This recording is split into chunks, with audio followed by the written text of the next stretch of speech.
কাশ্মীরের পেহেলগামে হামলার জেরে ভারতের সঙ্গে উত্তেজনার মধ্যেই ভূমি থেকে ভূমিতে নিক্ষেপযোগ্য ব্যালিস্টিক ক্ষেপণাস্ত্র সফলভাবে উৎক্ষেপণের দাবি করেছে পাকিস্তান।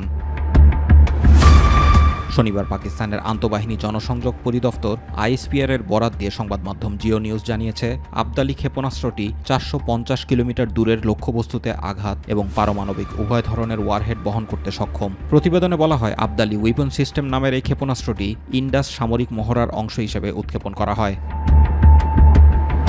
এই ক্ষেপণাস্ত্র পরীক্ষা এমন সময় করা হলো যখন জম্মু কাশ্মীরের পেহেলগামে হামলার জেরে ভারত ও পাকিস্তানের মধ্যে কূটনৈতিক ও সামরিক উত্তেজনা ক্রমশ বাড়ছে।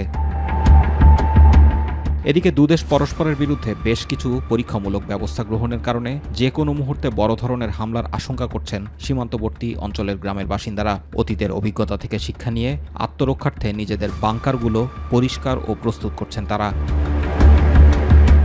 সংবাদ মাধ্যম রয়টার্সের তথ্য অনুযায়ী জম্মু কাশ্মীরের পুঞ্চ বিভাগে উত্তেজনা চরমে উঠেছে। ভারতীয় সীমান্তের শেষ প্রান্তে অবস্থিত সালোত্রি গ্রামে উত্তেজনা বেশি। সেখানে ইতোমধ্যে গত কয়েকদিন গোলাগুলি হয়েছে। এ অবস্থায় সম্ভাব্য বড় হামলা থেকে বাঁচতে তাদের কমিউনিটি বাংকারগুলো পরিষ্কার ও প্রস্তুত করছেন গ্রামটির বাসিন্দারা। লাইন অফ কন্ট্রোলের খুব কাছাকাছি থাকায় বেশি শঙ্কার মধ্যে আছেন তারা। জুবাইর রহমান, মাই টিভি নিউজ।